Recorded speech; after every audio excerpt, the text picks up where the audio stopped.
We just threw a bunch of guys together, like all in the area, just the best players, I guess. And Coach Joe took up coaching the team, and it just went from there. The reason why I started was I got a text from Jack Schertzer, and he said like he really wanted me on the team, and like all the boys really liked me. So I just gave it a shot and fell in love with it. I mean, I never really had an option. My parents signed me up for a camp, and Coach Spallina saw me, and he asked me to join, and I thought I was going to try out for Team 91 anyway. Why not just join it? So I played a tournament that summer, and I ended up sticking with them. I was just really driven to work hard for that 1 year. That coach said I wasn't good enough, so I could be able to earn my spot and play on this team.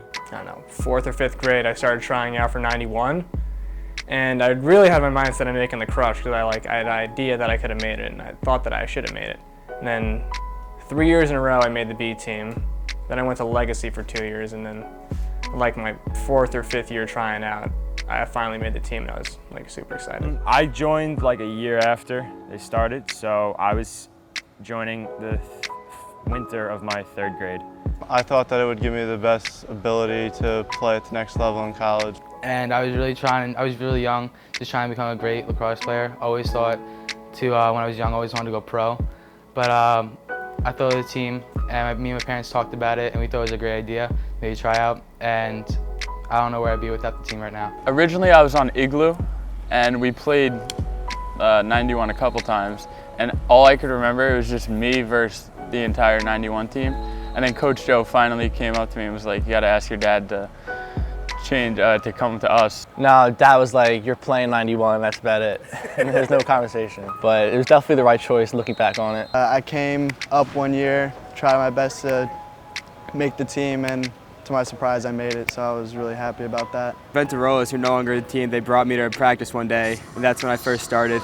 And ever since then, I've been on the team. It was the first year that it was right after my reclass year, and actually Colin O'Reilly reached out to me. He was like, you gotta try out for Crush. They're a really talented group of guys, and he knew all the guys from before, and he just said you would love playing for them. So I tried out and fell in love with the team. It's the best travel team that's ever been, and Coach Joe, obviously, and I was fortunate enough to get the opportunity to play, and there's nothing more I wanted to do. I thought that it would give me the best ability to play at the next level in college. Well, I mean, obviously it was the Crush name.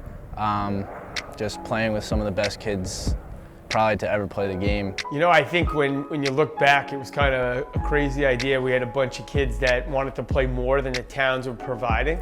We threw this team together and we kind of just practiced together for the first summer. Following year, we had talked about going to some out-of-state tournaments as a team. And I remember bringing the idea to some of the 91 guys, and they said we were crazy because nobody was playing tournaments at that young age. A group of kids that kind of, in a lot of ways, invented club lacrosse as we know it now by going to these tournaments and kind of, setting the tone as far as doing more for, as far as playing the game. We got a group of kids who were doing things that no other kids were doing, so that their skill evolution was quick, and they were just ahead of the curve. And then as time went on, we would add kids that we felt fit the type of kid that we had. You know, our kids bought into practicing, doing it the old-fashioned way where they put the time in practicing and being around the same group of kids, and they learn to play the game at a high level in a team atmosphere. You know, as far as why these kids, I'm not really sure there's a direct answer for that. I think they're my kids. You know, like these are all my kids from day one, so it's been an opportunity to kind of grow up with a team, for them to grow up around the same group of kids and learn how to play together at a high level. You know, and they've, you know, it's been really great to watch that evolution as they start off as kids that could barely, you know, put their own equipment on to being the best in the sport. This group has been just beyond special. This group was one of the first nationally recognized teams that we have. The hard work that the boys put in obviously paid off, but more, you know, importantly from our standpoint, from a program standpoint, it kind of put us on the map.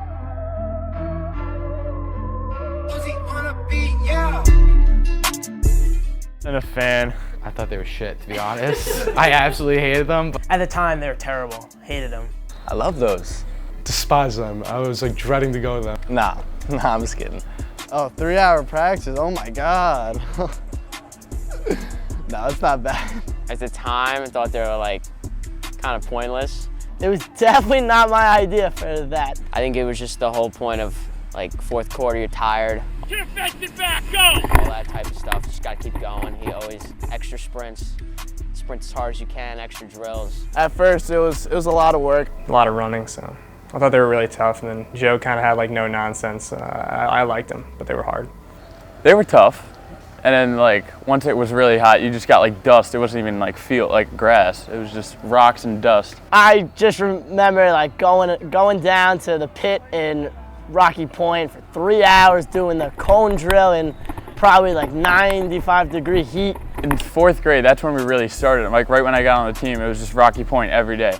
And I'd have to leave school early to beat the traffic. I don't know. In the winter wasn't too bad because like I actually have to leave from school to go there and then get back at like midnight almost, so it was a commitment, but it was nice, I guess. So. At that time, I had the same class at the end of the day, and there was a time where I didn't go to the class for 2 or 3 straight weeks, and they were like, you need to come to class, like, this is not okay. And I was like, I have lacrosse, and they were like, why do you have to leave school early? I was like, gotta beat traffic, and my dad too, he was like, we're not sitting in traffic. Yeah, they sucked, but seeing the guys there, that was probably the only positive. It was tiring for sure, and it was like annoying to go to, especially since I'm like an hour away from like the pit and all that. I didn't think it was crazy. I mean, I always got to sleep in the car, so I was happy about that. In the end, they made us all better. Definitely made me better. But honestly, without them, I wouldn't have the skills I have today. I mean, looking back, it was kind of fun because like, you know, you got good memories from like seeing everybody there and everything. Just like those practices on Memorial Day, and then we would go to the Shirters and have a big barbecue and like a team like get together, and it was just the best. That helped us become the team we were, and I knew we were traveling all that way for a purpose, and it was going to help us in the long run. But you know, I knew someday it would pay off, and in the end, you know, all the work that we put into it, it all results out in the end. If you're going to be great, it's going to take time and practice and things like that. So I think that just shows the difference. You know, those practices show, you know, how we're supposed to prepare, and our work ethic, you know, stayed and just got better and better after that. So, you know, a lot of credit to Coach Joe for, you know making installing a mentality in everyone's, everyone's head to get better and never slack. Like I'm an old school kind of blue collar guy, and the only way to get better is to put the time in. So we had kids coming from different places. We wanted to teach the kids, you know, the value of work ethic and putting the time in, and you know, to watch them start to really grow and understand that, you know, there's no coach that's ever going to be able to break these kids, and that'll help them, you know, far beyond a lot of the skills that they have. Just because, you know, there's not going to be a practice that could ever top some of the practices they've been through.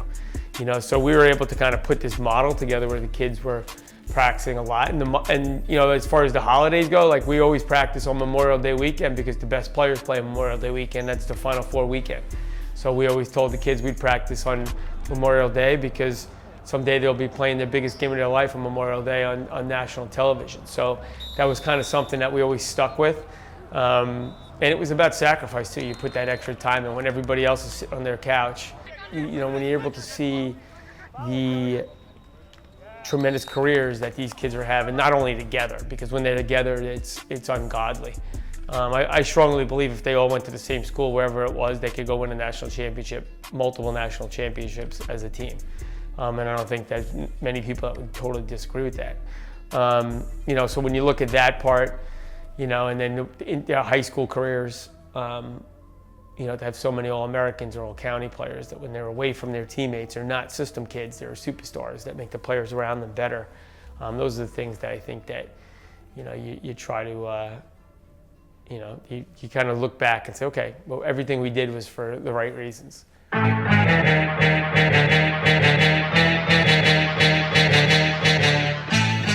We went 3 hours without water. Maybe sometimes there was one practice, maybe 4, not gonna lie. But I don't really understand the whole no water thing. I thought it was complete bullshit.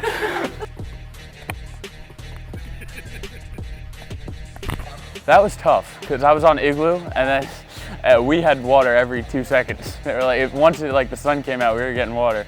At first, it was really hard to adjust to, and then after a while, we just got used to it. Like, even to this day, I really don't think about it that much. It helped me because in high school practices, they're only like an hour and a half, 2 hours. We'll get like 2 water breaks, but everybody else would be complaining because we never drank water, ever. It was brutal sometimes, but it was definitely worth it. It made us the great team we are. You know, I think that was a lot of that. Like, they were going to quit in practice before they were going to ever quit in a game, and none of them quit in practice. So I think those are the things that make them special. I think they're incredible individual talents that also have a durability mentally and physically that is unparalleled, just because, you know, the way they kind of grew up playing in an atmosphere where they would never quit on each other and just keep going and get that extra time in the heat and the sun, the cold, and all different kind of pressure situations. These kids are always in a situation where the moment was never too big for them. We the best music.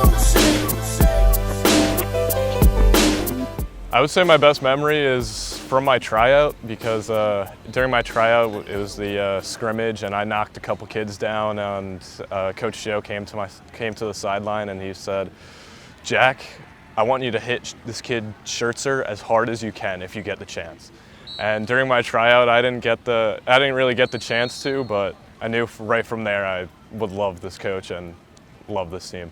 My greatest memory is probably we were playing, I think the tournament was Lax Fest years back. I think it was either first years of middle school. We were playing Massachusetts, and we all ran onto the field fighting for one net because I think it was like sloped or something with the sun. And we all ran into the net, and the kids were like 2 years older than us, some kids, and we're all just like these little kids trying to fight for this net against these older kids, and we just shouldn't have been out there, but we kept the game close in the end.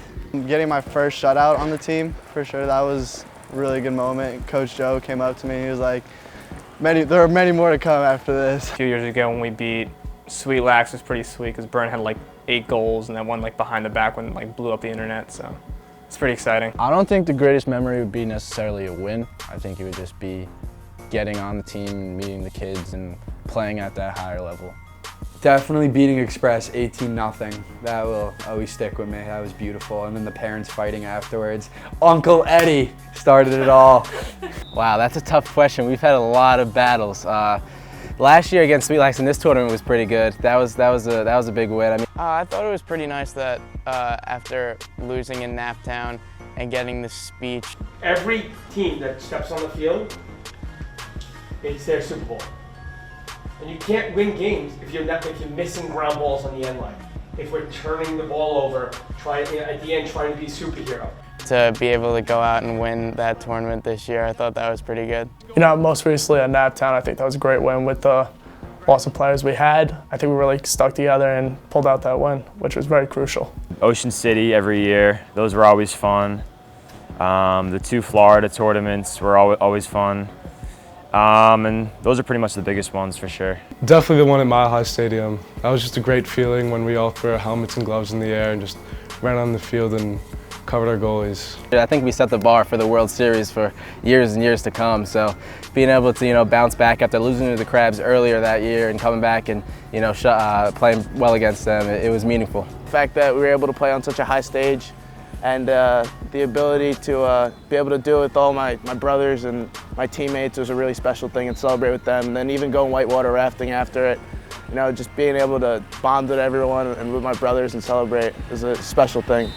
I've been asked that a lot. I think that it's so hard. You can look back at the World Series where I kind of feel like that was the coming out party for the country to realize how damn good these kids are. 1,000% focused on the goal. We come out, 2 lines. Okay, first time out for warm-ups, we're quiet. We come out for game time, we're gonna be chirping, screaming and yelling. We're gonna start beating them the second we start walking out to that field. Okay? Enjoy it. Suck it all in. You were made for this, boys. Let's go. Team 91 Crush from Long Island, New York, just made for TV. Well, this is a rising powerhouse in the club scene. They have been completely dominant this week. It's been a demolition. They are flashy, to say the least. There's a lot of things that these teams do extremely well. One is share the ball. Like that. Real quick. Schertzer stayed inside. One long stick answers the other long stick goal. McAdory rolls inside, makes the skip pass, fire and score! Just that quickly, things happen for Xavier Arline. 91 Crush looking for another. Brennan O'Neill fires and scores! O'Neill has been a handful the last 3 days. McAdory rolls away from Saffin. Gets goal line extended behind the back. It's perfect and a slam dunk in tight. Good stop there. Jason Tingay is in the cage for Team 91 Crush from Long Island, and he in his own right is a story. They have 19 now, and that's going to be just good enough. 91 Crush. All over Baltimore. This one's final 19-8 World Series of Youth Lacrosse Champions. I remember coming back after the game and going into the locker room and grabbing my phone, and I had like 187 text messages from people just that they could not believe that lacrosse could be played like that from young kids. So, I mean, that was a memorable one. I think there were a lot of memorable. I think right up to even this year, in the tournament, the Naptown tournament where we were undermanned, and our kids won and they played at a high level. At the last NLF tournament, we just rolled everybody with having everybody there. It's been a fun team to watch. Wasn't a fun team to coach against. But this is a group that has stuck together again for 6-7 years, and these guys have grown up together, played lacrosse together. You don't see a lot of, you don't see guys flying in from Texas and Michigan and other parts of the country to take on key roles with this ball club. It's a homegrown team against a Massachusetts team that has a lot to be proud of, making it to the championship of the 2020 division here at the NLF Championships. And then you can take it even to Placid, where we had 14 players plus, my twins who suited up, so we had, 16, and, we beat up everybody that was there. So I think there's so many moments with that group. I also remember the 18-0 win over the Express at the Dick's Sporting Goods. That was a pretty good one too. So I remember that was one where we kind of flexed out. Okay, every ground ball has to be ours. You want to win a national championship, the ground balls are what matter. The scrappy plays are what matter. The hustle plays are what matter. The assists are what matter. Ready for this, boys? We are ready. Nobody's better than us. For 15 minutes, everything you got. You ready? Yeah! You ready? Yeah! You ready? Yeah! Go get it!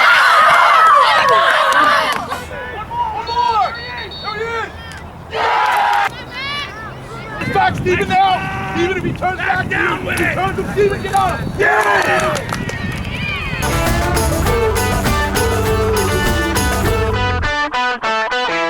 I hear it calling outside my window.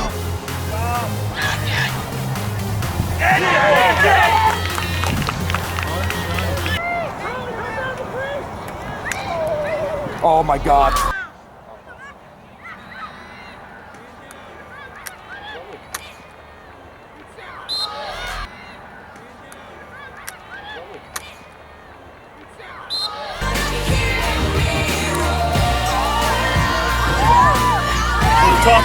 national championship, being the best and putting the time in and getting the result out. You don't know? Now you know. But, you know, I think one of my more memorable games was probably one of the few losses they ever had. And to me, put them at another level when we played up at Laxfest. And we played the Massachusetts team, and they were 2019s, and most of them were probably 18s at the time. And we were young and small. And I remember the first play of the game, they won the face-off, and the kid took about a step over the restraining box and fired one over Jay's head, over the net, and it stuck in the fence about 25 yards behind the net. I looked at Andy Martin, I said, oh boy, you know, we're having some problems here. But their kids kept fighting, and we got physically beat up, and we wound up coming back in the game, wound up losing by a goal, 7-6. But to me, that was the moment where they were never going to be denied. And at that point, I believe we probably stopped playing up and went back to playing on age and grade. And, you know, obviously the history speaks for itself. I love how we're fighting, boys. I love how we're fighting. But I think that game also, like, I remember the amount of people watching that game. And I think at that point, we were kind of through that stage where everybody really disliked the boys because they were so damn good on age, and people always wondered, oh, how good are they? How tough are they? And I remember, I just felt like we gained a lot of respect from a lot of people in that. I've been proud of you before. I've never been more proud of this group than I am right now. You are fighters. You are fighters playing against kids twice your size. Okay, I'll go to battle with this group any day of the week. Oh yeah. You hold your heads up high. Okay? It's not always about results. Losing sucks. Don't misunderstand me. Okay? But I am so proud of you guys. We fought. Okay? We fought. We dealt with trash. Okay? And you persevered. You always kept the high road. That's what we do. Hands in. Let's go, guys. Great job. On three, be the best. 1, 2, 3. And I think the kids kind of, from that point on, were never intimidated or batted an eye about playing bigger or stronger kids. It just always came down to a lacrosse thing. But so I could go on for days about memorable things and times with these guys, but I would say those are probably the ones that That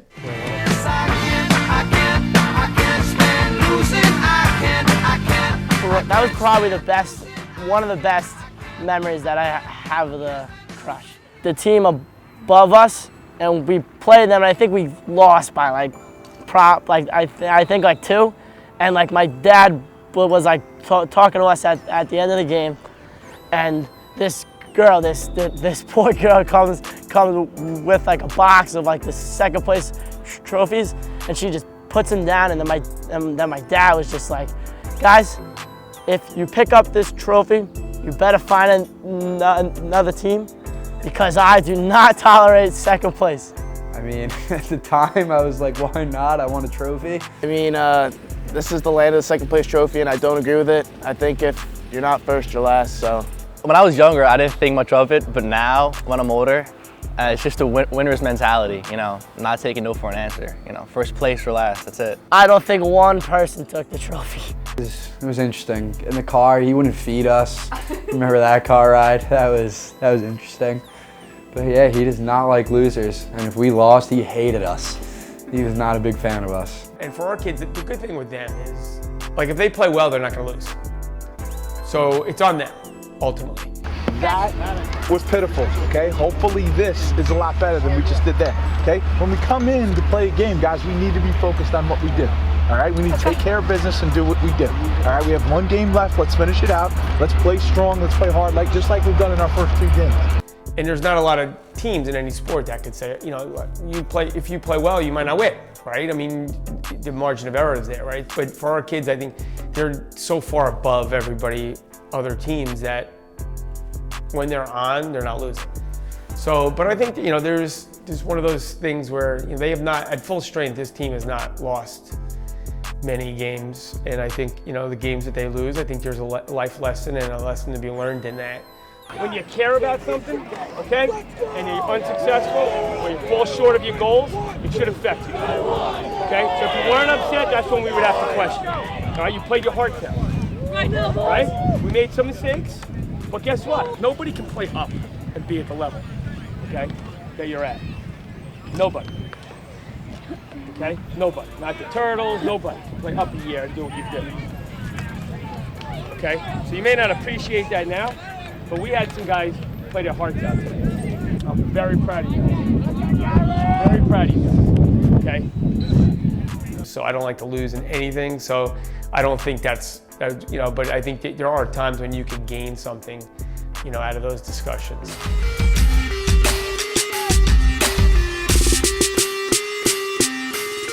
I think me and Coach Joe have a really good relationship. He always pushes me to my best. Coach Spallina definitely has his own way of doing things. All the pretty boy mentality, bull crap, loses games, loses championship. Do me a favor, go do that crap on your own time, not on mine. I'm gonna start, you know what I'm gonna start doing? From now on, people who disrespect the game, we're gonna have you sit out. We're gonna send you home. To the bench and back, go! A little more high intensity. I thought he was kind of psycho at first. Okay? I'm talking right to the camera, I'm not even talking to you. If he doesn't yell, I'm gonna yell. Get out, get them out, out. Yeah, I mean, I was a little scared of him to begin with. You know, Coach Joe was like, obviously, a lot of yelling on the field, but he always meant well. He warmed up really quick. He found out, like, that's just how he is all the time. He's just a lot of energy, but he means well. At times, I'm just in my head saying, like, what am I doing here? Why am I here? But then I realized that he's really doing it for the best of us. It's good isn't good enough all the time. You know, when you have the best players, you're still gonna get coached. I think we won by like 1. I know, yeah. We gotta step it up. Else we're gonna beat our ass in the championship. You know, we have all these the bells and whistles, right? But the bells and whistles have to play the right way, otherwise it doesn't sound very good. So it's accountability. You know, it's to me the biggest thing in sports. Like you're accountable to your teammates, you're accountable to yourself, and there's a right way and a wrong way of approaching things. You guys don't wake up right now. I'm telling you, they're coming out here to play, you guys. They're coming to play. They are. And they're going to play hard. You got it? You guys better wake up real quick. You guys have about 30 seconds to decide what you want to do. Understand we're walking into a fucking war, all right? And that's the way our mindset has to be. We can't get wrapped up in everybody thinking it's laugh. Finally, we're going to tell Liam, keep your head up and that. Because guess what? Half of that team used to be here, right? So they're going to come out hungry. They're going to come out with a chip on their shoulder. We need to make sure that we are ready to go play our best lacrosse game this summer. On national television, in front of everybody, with our reputations on the line. Okay? Let's go play great lacrosse. Together, every one of us. Sideline, people on the field. Make the simple play. Okay? Make the simple play. Okay? Let's celebrate together. No one and dones on offense. Don't get the ball, play defense, come down. I haven't touched the ball in a while. 1-on-1 through 3 people, shot wide, no backup the other way. None of that shit. Let's get touches. If we have transition, we're pushing it. We're gonna score beautiful goals. If we don't, we get around, everybody gets a touch, we run our offense, and we make them pay. They cannot defend 6 of us, but 6 of them can defend 1 of us. Understand that, okay? Get your minds right. It's not a fucking game. Your reputations are every bit on the line. The last tournament we had, how'd it go? You know how it went, I know how it went. That doesn't happen today. Get your head straight, let's go. And at times our kids, because they are so talented, they could rev it up almost, it's on demand, right? Like, all right, now we'll start to play. And you see that sometimes where they could sleepwalk through a game, and they're good enough to do that.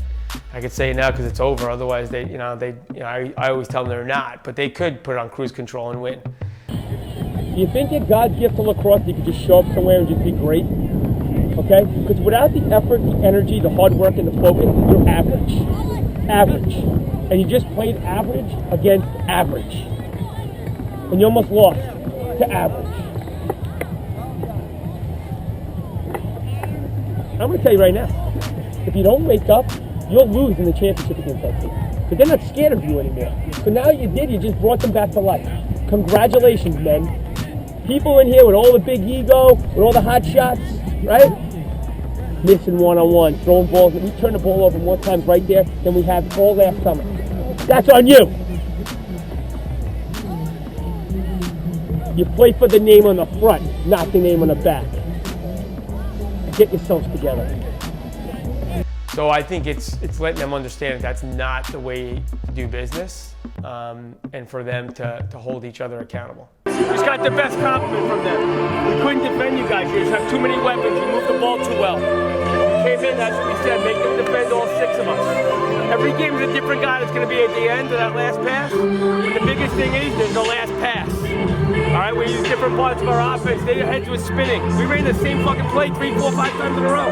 He couldn't defend it, righty, lefty, didn't matter. All right, defensively, what a great job. The unsung hero in this, I don't get caught up in the goals and assists shit. They're doing their job. The unsung hero in this game, the MVP to me, okay, is our man down unit.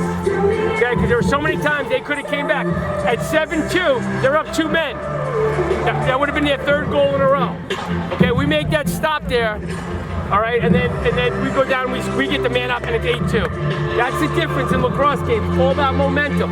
And tribute to you guys. All right, our defense is the MVP of this game. Our shorties, Stewie, Dolciato, I couldn't be more proud of you. Our team's not what we are without that effort, that grit between the lines. You guys are old school like Hofstra shorties. Those guys are the undersized. Those guys are in the league forever. Proud of you guys. That's what it's about. That's what it's about right there. There we go. Hey, be the best on 3. 1, 2, 3. Be the best. Well, when I first got on the team, I was really intimidated by him. I mean, I remember my first practice was at one of the indoor facilities, and I just look over and Crush is practicing, and like I just hear Joe like screaming like nonstop at everybody. Coach Joe, I hate you and love you. Yeah, Coach Joe, great guy. I'm gonna be totally honest. I love his competitive spirit, and he just always wants to win. So, you know, you gotta live with it. So then when I finally met him, I was like terrified to meet him. But then as time, you know, goes on, you get used to his ways, and then as the years came on, it just became like a second dad on the field, off the field. He was just helping everyone out, and he was really big about leadership. So I want you to skim the top, right? Drag that pole, and then I want you to be away and start to giddy up.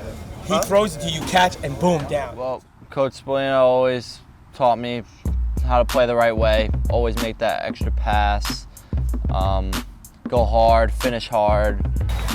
Move the ball, be unselfish, and let's go. One of the things that separates these coaches from the rest is that they let everyone play their own style and implement it into the whole Crush system. So, you know, it was great to be able to just come in and play freely and, you know, put me in a position where I'm playing with the best kids in the country and my best friends. We're a team to the end no matter what. Win, lose, or draw, you're a team, all right? You're brothers to the end, all right? Team on 3, 1, 2, 3. Team. All the coaches are always trying to stay super positive. Coach Mack helped me out a lot on the defensive end. Coach Arline with just trying to keep my confidence up playing with this team. Coach Spallina helped me see the game in a completely different point of view. Coach Joe, like I would not be where I am today without him. I'd be probably a bum on the street, literally. He did a lot. Bringing us together as a group by making us practice for so long. Our chemistry was developed so well, and he developed all of us so well and taught us the right way to play. You know, Darren was kind of like the GM of the group, where he kind of put all the stuff together. You know, and then we were able to slowly, as we went, you know, we added Andy and we added Mac, and then we added John as we went. They all have a specific impact on our team. I think that's been the biggest thing. And it's been cool to watch their boys grow while being around their dads, and a lot of times they don't, you know, coach their own kids. And I think that's important because they all are such great lacrosse minds, but I think it's also important that their kids are able to personally grow without their fathers, you know, hovering over them. Playing for my dad can be fun, but it can also be stressful because I know that if I don't do good, then I got to deal with him for an hour on the car ride home. I mean, it's definitely good to have on the sideline when I'm playing well. When I'm playing bad, you know I hear it. So there's definitely a little bit of pressure, but having him there is I would say, I'd rather him there than not. Yeah, I mean, whether he's on the sideline with me or not, he's always been in my corner. You know, he's always trying to get me better, not just a better lacrosse player, but a better human being in general. So having him by the side, you know, it's always good for a little support. He rips into me sometimes, but, you know, it all comes in good measure. So, you know, it's definitely a blessing to have him by my side. I mean, it's a great thing. It's a privilege. He's a role model that I look up to. He's taught me a lot, you know, when it comes to lacrosse or just being a person. It's like all the other coaches on the sidelines are like father figures to me. But I mean, it's a special thing. So it's something I help them with, and I think they help me as well with, where, you know, where at times one of them will grab, you know, Joey on the side, and at times, you know, I try to take them away from the position that their kid plays in, so that allows them to utilize their expertise and help kids, in other positions. I think they're vital in how they've developed, because Coach Joe and Mac and Darren and Andy and all of them, X's dad, everybody, everyone's been really instrumental in a different part in developing my game. Coach Mac, same thing. Coach Andy, who I love messing around with, and I'll always be better than him in a one-on-one. But he did a lot. Coach Arline, since I grew up playing town with him, just everything. It's been amazing. We used to practice indoors, and Coach Andy would just be shooting on me for 30 minutes before practice. I enjoyed the times because we would just talk garbage to each other, and it was a great time. Well, they definitely never scored on me, You can ask Coach Andy. Coach Arline here and there, but I call them confidence booster shots. They also have all played, and they know the game extremely well. John obviously played at a high level. Andy played at a high level. Coach Mack knows the game better than anybody, right? And Darren's the best damn water boy around. So I know he'll appreciate that one. So, but I think that's the biggest thing is you have a bunch of guys that care about the brand, the Crush brand. Because it is a specific thing, and the kids and the coaches have to understand that it's team first. Club lacrosse is what it is now because of Crush. Because people didn't understand, if you think back, club lacrosse was what we were doing. Then it turned into, 3 tournaments, 10 practices. And people would actually count their practices. And in the meantime, we were running, 20 practices in a month. People are running 10 practices over the course of a year. So it's kind of evolved into that. And I think people really, at the end of the day, notice that if you put the time in, you're going to get some results out. And I think Crush set the bar so high. I recently was talking to Jake Seinfeld, who runs the World Series Youth Lacrosse, and he said the event's incredible. He goes, but there's still so many people that are scared of the event because of your first team, which is Crush, because they set the bar so damn high. And people had no idea that lacrosse could be played that way. So if we ruined it, I'm glad, because we're out.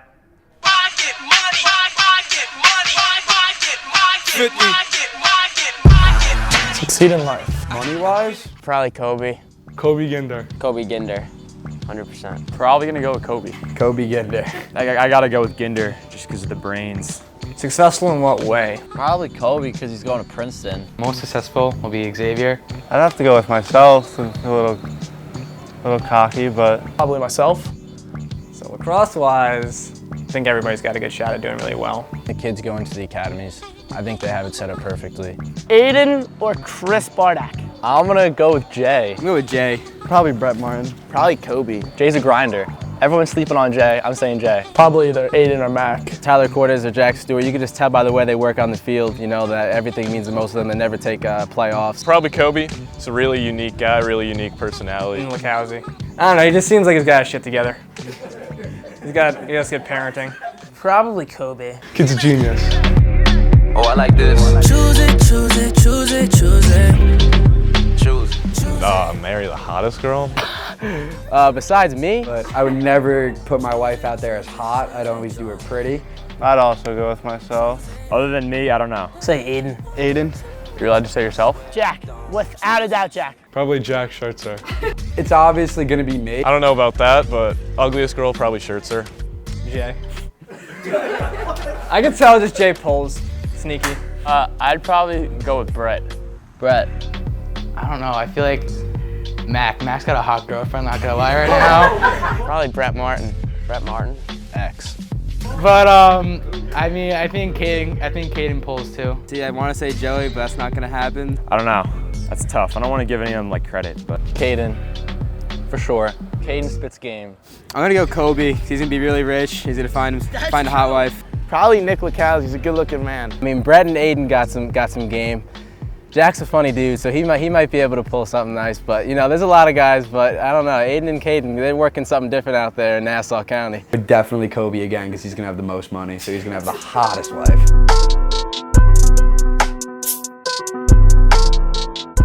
To tell or to ask for help? Jack Schertzer. Jack or Aiden? Jack. Schertzer. No, I think Jack can get me out of anything. I mean, he knows what's best. especially. He gets in a lot of trouble, I'm not gonna lie. Probably Caden. I got in trouble, Aiden. He's like a dad. At USA tryouts, yelling at me like I'm his son. Caden. Probably Brett. Either Jack or Brett. Gotta call Kobe. He would help me out. He would know a guy.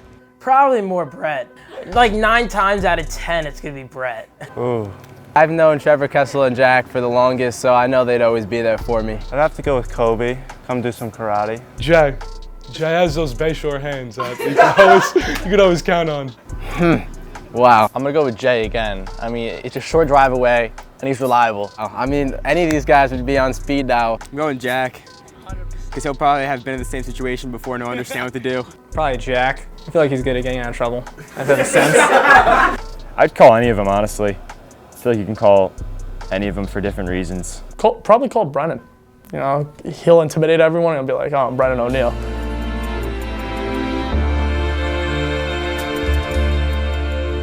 First of all, you know, thank you to all the parents, because I know this is like between myself, the guys we work with, and Joe. Listen, for the amount of sacrifice that you families make and bringing your kids all over the country to every weekend in the summer and in the fall now, it's a huge commitment. We appreciate it. We appreciate this team. It's a cool position that we get to be in, and to have these relationships with these kids and obviously the families. It's awesome. It's been awesome. You know, like I don't know if you could have one thought with this group, but I think the boys should have a thought, and that's to really thank their parents. I think what we asked was a lot at a time when people weren't doing it. As far as the level of dedication, the practices, the tournaments, and nobody could let anyone else down. Like everyone had to be. You couldn't miss a tournament. You couldn't miss a practice. You know, so I think there was a level of dedication to each other in the process. None of that happens, you know, without the incredible parents. Like you know, apples and trees, you know, with these kids are the way they are because they have outstanding parents. So personally, I'd like to thank the parents for putting up with my insanity for all these years. And obviously, it's, you know, the kids have reaped the benefits. I think they've taken full advantage of what we were trying to do, and I think the plan was evolving as we started. You know, and the boys, I'm excited to see your futures. I think the world, you know, the lacrosse world is in for it. You know, I think the important thing is to stay tight with each other. I think this group, you know, for you guys to get together and play every year at Placid, I think would be good for your parents. I think it'd be good for me, it'd be good for you guys to stay together. I think you're too good of a group to just wrap it up.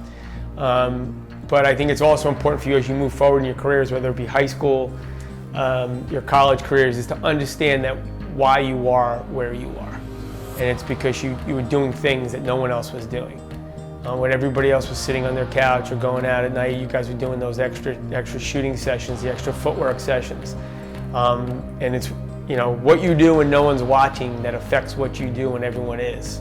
So, you know, when behind, you know, not necessarily in front, you know, in front of the bright lights, it's those extra sessions of hard work and dedication that get you to that next level. And, you know, I'd love to, nothing more than to see you guys all crush it in Division I level as All-Americans and guys winning national champions. And, you know, and the parents, last thing for me is thanks for sharing these boys for all these years. And I'm excited for where this journey is taking us so far, but I think probably more excited to see what the future holds, not just lacrosse-wise, but, you know, in real life. Yeah, I just want to thank the coaches for these last maybe 10 years now. It's been best years of my life, and I just want to thank you guys for making it this way. I love the coaching staff. I love everybody on this team. Thank you. Thank you for everything, honestly. For the future I've set up, I wouldn't have without them. Thank you. I just want to say that I don't know where I'd be without my team. It's really, truly family, brothers, and I love my coaches, and I wouldn't replace it for anything else. Because they've helped me so much throughout the 10 years I've been here, off the field and on the field.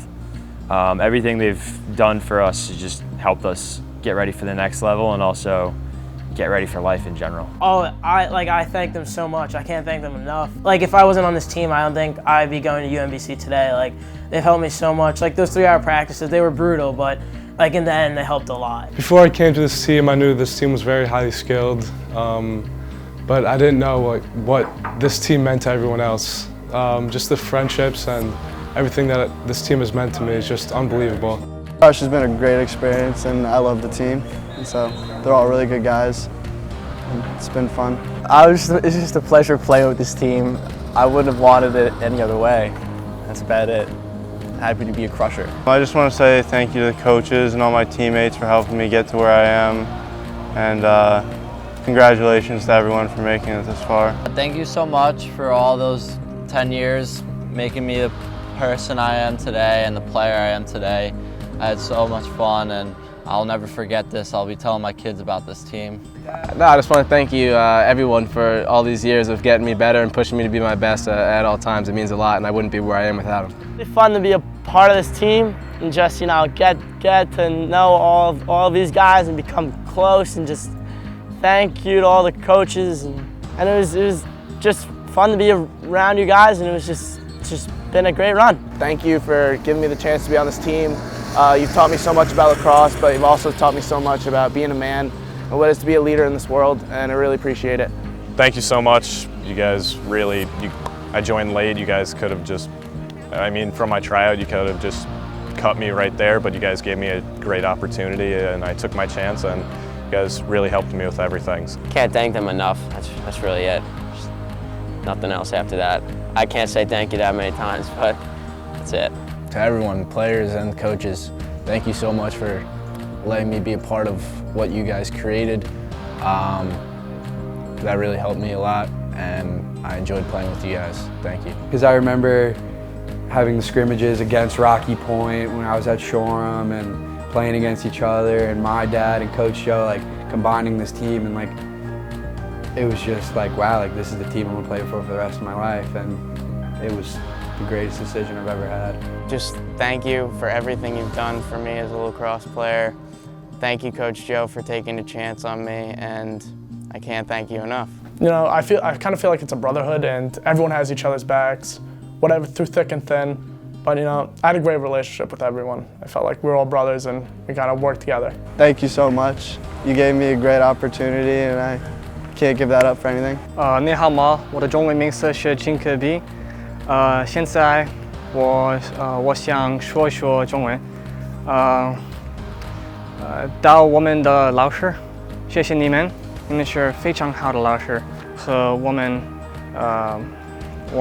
非常感谢对你们。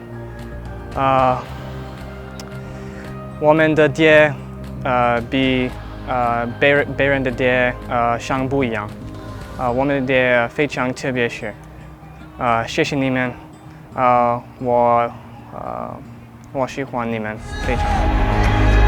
So don't give up on. I'm not giving up. I'm not giving up, no, not me. Even when nobody else believes, I'm not going down that easily. So don't give up on me. Now we'll I'll hold on to you. No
I always do until my heart is black and blue.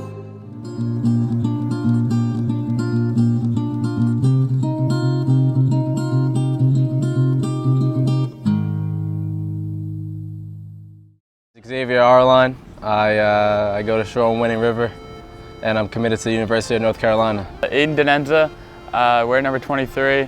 I live in Oyster Bay and I'm committed to Duke. Brennan O'Neill, I'm from Bay Shore and I'm committed to Duke. Andrew McAdory from Mandeville, New York. Jack Schertzer, Mount Sinai, New York, Team 91 Crush, and I'm going to Maryland. Caden Hawkinson, I'm from Cold Spring Harbor and I'm committed to the University of Michigan. Brett Martin, I'm from Hills East. I'm going to Johns Hopkins. Nick Camo, going to Harborfields High School, and I'm going to be attending Yale. Kobe Ginder from New York City, committed to Princeton. Kevin Sweeney, I'm from Mount Sinai and I'm committed to Brown. Trevor Marcella, I go to Mount Sinai and I'm going to Siena. Hamid Olciato, I live in Sasson, New York, and I'm committed to Stony Brook University. Jason Tange, I go to Bay Shore High School and I'm going to UMBC. Dane Retta, I play at Mattatuck High School, and I'm going to Stony Brook University. Chris Bardak, Wading River, New York, Air Force. Jack Stewart from Moorestown, New Jersey, previously from Huntington, New York, committed to the Air Force Academy. Nick Lacazzi, I'm from Rockwell Center, New York, and I'm committed to the United States Naval Academy. Tyler Cordes from Bohemia, I'm committed to Navy. Joey Spallina, Mount Sinai. I'm Daniel Plano, and I'm from Frisco, Texas. Are you ready for the sequel? Ain't ready for the latest in the garden of evil. I'm gonna be the greatest in a golden cathedral. I'll be praying for the faithless, and if you lose, boo-hoo. Hey, look, Ma, I made it. Hey, look, Ma, I made it. Everything's coming up pieces, pieces. If it's a dream, don't wake me, don't wake me. I said, hey, look, Ma, I made it. Friends are happy for me, or they're honeysuckle phonies. Then they celebrate my medals, or they wanna take my trophies. Some are loyal soldiers, while these other thorns are rosy. And if you never know who you can trust, then trust me, you'll be lonely. Oh, are you ready for the sequel?